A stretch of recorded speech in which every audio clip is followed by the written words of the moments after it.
outside, so cold outside. Sometimes I think that this place was just for me. This place was just for me. Sometimes I think that there's no one here for me. There's no one here for me. Hey everybody, Mike from FisherMN here, back with you.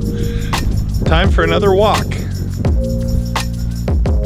Today I'm coming to you from Rum River North Park up by St. Francis, Minnesota. The last time we were together I kind of finished up talking about some favorite shore spots, and this is definitely one of them. This path we're on here leads down to a dirt road which has some areas where you can access the river. And it's a less common area to access the river from up here. So I thought I'd kind of show you that. And today I thought our topic could be the little things. Those little things you can do to make your fishing trip a little bit more enjoyable or successful.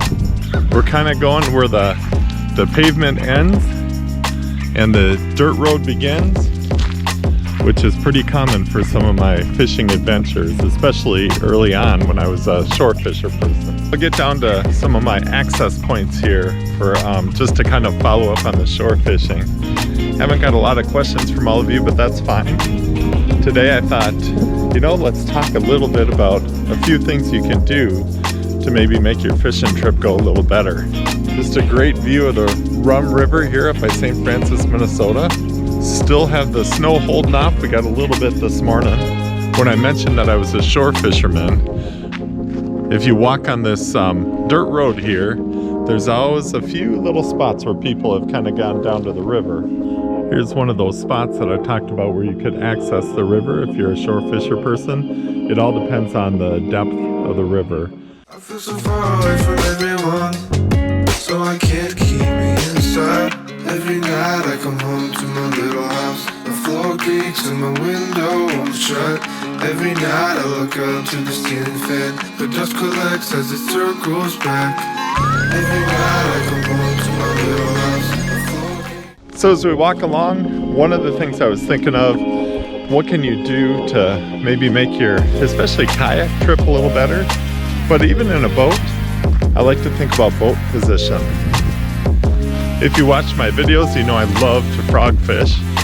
And one thing you can do when you're frog fishing is you can take a better angle so that your frog is in the strike zone a little better. You always want to make sure that you're getting the most out of every cast. Sometimes it means parking yourself right on the outer edge of the lily pads or the weeds and pulling your frog right across. Sometimes it means pulling yourself into the weeds, and so that you can make a cast just out in front of the lily pads or the weeds or the reeds, or in a little bit shallower.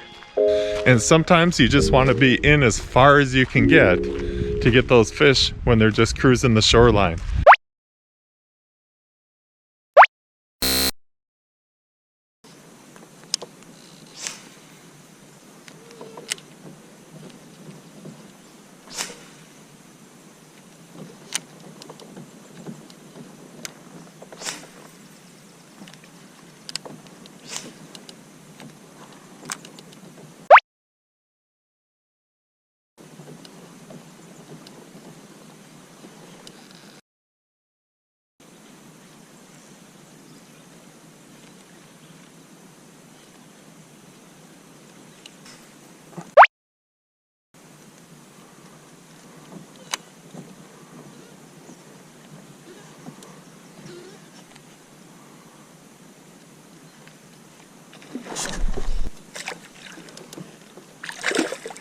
All right, we are waiting in between our bass, but when we get them, we're getting some nice ones. Oh, look at that. Yes. If you do park your kayak right on the edge of a weed line or a lily pad line or a reed line, the first thing you usually want to do is crank a cast down there and bring it all the way down to see what you can get. more and more lately, I've started with the short cast, because if you catch a fish 40 feet down and you're fighting it, you might spook the one that's 20 feet away from you. So right on the weed edge, doing some short casts and just working your way slowly down that edge, that's what's been successful for me lately. Sometimes I think that this place was just for me. This place was just for me. Yeah.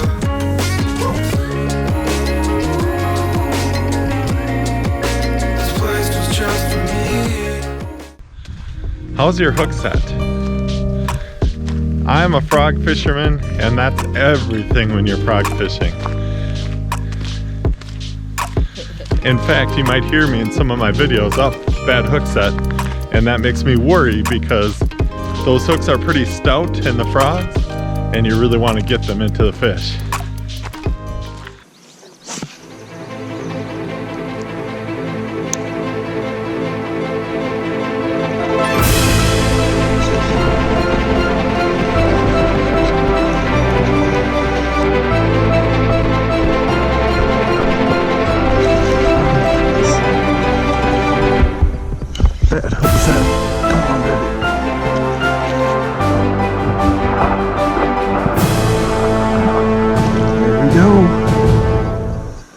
For me this summer, the Booyah Cat Crasher and the KVD Frog, they were the superstars of the summer as far as hooks go. Man, those hooks really hooked into some fish that I might not have otherwise gotten. If you've seen some of my smallmouth videos, there was a lot of log fish this year where we had to drag them over a log or fight the fish while the line was stuck on a log. So definitely get that hook set into the fish. Here's some examples.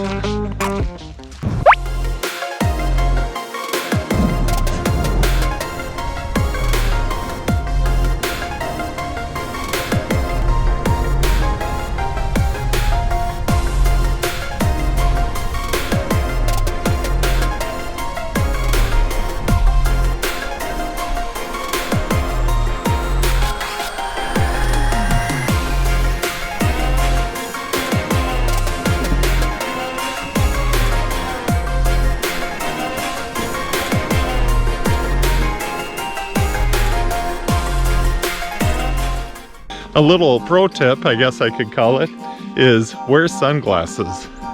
There's so many times when that frog, if you miss the fish or the frog comes out of the fish's mouth, that frog comes screaming back at you at 100 miles an hour.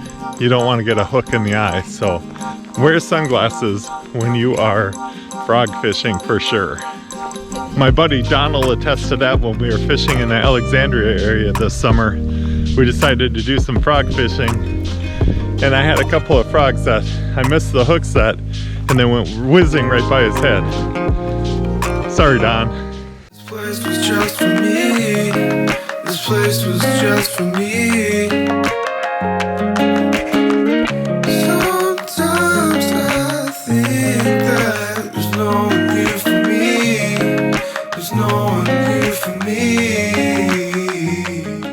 So I did get a comment from a viewer on another video when I mentioned Mepps spinners. Hey, can you teach us a little bit about fishing Mepps spinners? And definitely I'll probably try to get together a video maybe next summer really detailing how to use the Mepps spinner. But essentially, it's my go-to trolling lure. So about a month ago, I think I put out a video called Trolling with FisherMN or something like that. That will give you some details about the Mepps spinner and trolling. So since this is a video about the little things you can do when you're fishing, when I think about a Mepps spinner, one thing I do when I'm casting a Mepps spinner, if I want it to sink a bit, I'm gonna reel really slow so that that spinner gets spinning just a little bit and it doesn't get fouled up in any way. But once I have that spinner moving, about every 6th crank, I'm gonna go a little faster. Because when you have that hair jig off the back of it, got the spinner in front and the hair jig off the back, when you do that quick kind of motion with your reel, the hair is going to kind of go like this. And any fish that's following, that can be a trigger. Early on in my kayak days on Mille Lacs, I had some really good luck with that. I'll see if I can dig up some of that footage and maybe include it with this video. Another little thing about the Mepps spinner, they work on anything. You can catch a walleye, you can catch a northern, you can catch any kind of bass on them. They're always good to have in the tackle box.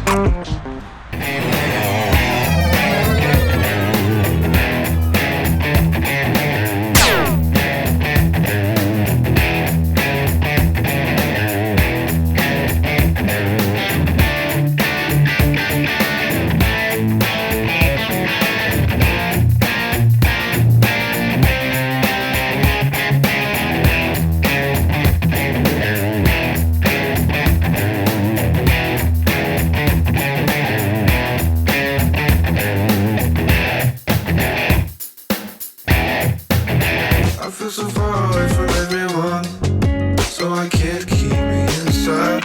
Every night I come home to my little house. The floor creaks and my window won't shut. Every night I look up to the ceiling fan. The dust collects as it circles back. Every night I come home to my little house. So another thing I can do today doesn't exactly have to do with fishing, but I can say thank you to all of you. I appreciate all the viewers who have left me comments, so many positive things. I always love when I maybe inspired somebody to get out to the river or get in a kayak and fish. That's what it's all about. I get a little bit of heat because I talk about some of the rivers and lakes that I go to, and I totally get it, especially for those tournament fishermen out there. But I really want people to fish.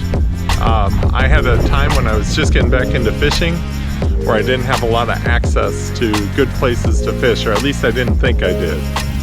And I'm living proof that if you want to get out there and fish, you can do it. When my budget was limited, I was still able to put together some good combos and get fishing.